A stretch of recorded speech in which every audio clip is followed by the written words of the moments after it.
ഇൻഡ്യോളിൽ വന്നൊരു ഓർഡേഴ്സ് എങ്ങനെയാണ് നമുക്ക് ഷെഡ്യൂൾ ചെയ്യുക എന്നതാണ് ഈ ഒരു വീഡിയോയിലൂടെ പറയാൻ ഉദ്ദേശിക്കുന്നത്. ഓർഡർ വന്നു കഴിഞ്ഞാൽ ഇവിടെ കാണിക്കും പെൻഡിങ് ഓർഡേഴ്സ് എന്ന് ഇവിടെ കാണിക്കും. ഓക്കെ, പെൻഡിങ് ഓർഡേഴ്സ് കാണിച്ചിട്ട് അതിനുശേഷം എന്ത് ചെയ്യാം, അത് ക്ലിക്ക് ചെയ്യാം. ആണ് ഏതെല്ലാം ഓർഡർ ആണെന്ന് ഇവിടെ കാണാൻ പറ്റും. അതിനുശേഷം ഇവിടെ എന്താവും, ഇൻവോയിസ് ആക്ഷൻ ഉണ്ടാവും. ഓക്കെ, ഇൻവോയിസ് ആക്ഷനിൽ ആ ഒരു ഇൻവോയിസ് ഓൾറെഡി ഇപ്പോൾ ചെയ്തിട്ടുള്ള ഇൻവോയിസ് അപ്ലോഡ് ചെയ്യുക, അല്ലെങ്കിൽ നിങ്ങളുടെ ഇൻവോയിസ് ഏതാണോ പ്രിന്റ് ചെയ്തത് ആ ഒരു പ്രിന്റ് ആണ് അതിനകത്ത് അപ്ലോഡ് ചെയ്യേണ്ടത്. ഓക്കെ,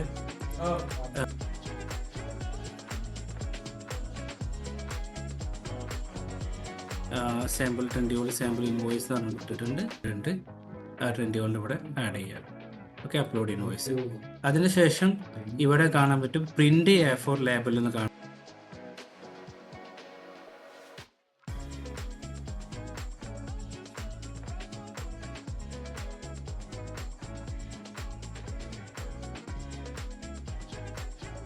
അപ്പോൾ EMX ആണ്. അപ്പോൾ കൊറിയർ ഏതാണെന്നുള്ള ഓൾറെഡി നമ്മൾ സെറ്റ് ചെയ്തിട്ടുണ്ട്.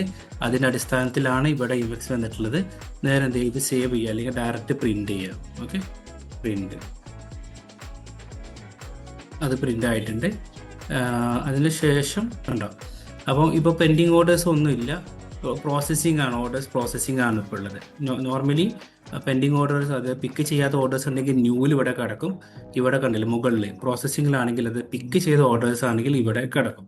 ഓക്കെ, ഇനി അത് ഔട്ട് ഓഫ് ഡെലിവറി ആണ്. അപ്പോൾ ഡെലിവറിക്ക് ആള് വെയിറ്റ് ചെയ്യാണ്, ആള് വരും. നിങ്ങൾ ഏത് സ്റ്റോറിലാണെന്ന് വെച്ചാൽ ആ സ്റ്റോർക്കാണ്, ഏത് ഡെലിവറി ടീമാണെങ്കിലും അവർ വന്ന് കളക്ട് ചെയ്തിട്ട് അവർ ആ ബാർകോഡ് സ്കാൻ ചെയ്തിട്ട് അവർ പോകും. ഓക്കെ, അപ്പോൾ പോയി കഴിഞ്ഞാൽ നേരെ ഇൻ ട്രാൻസിറ്റ് ആയിരിക്കും ഉണ്ടാവുക. അവർ പിക്ക് ചെയ്ത് കഴിഞ്ഞാൽ ഇൻ ട്രാൻസിറ്റ് ആയിരിക്കും കാണുന്നുണ്ടാവുക. അതിനുശേഷം കസ്റ്റമർക്ക് അത് ഡെലിവേർഡ് ആയി കഴിഞ്ഞാൽ ഇവിടെ ഡെലിവേർഡിൽ അത് സക്സസ്ഫുൾ ഡെലിവേർഡ് എന്ന് ഇവിടെ കാണിക്കും. ഓക്കെ, അപ്പം ഇങ്ങനെയാണ് അതിൻ്റെ പ്രോസസ്സിങ്. കൂടുതൽ കാര്യങ്ങളൊക്കെ അറിയാനുണ്ടെങ്കിൽ താഴെ നമ്പർ കൊടുക്കുന്നുണ്ട്, അതിൽ കാണട്ടെ. Okay, thank you.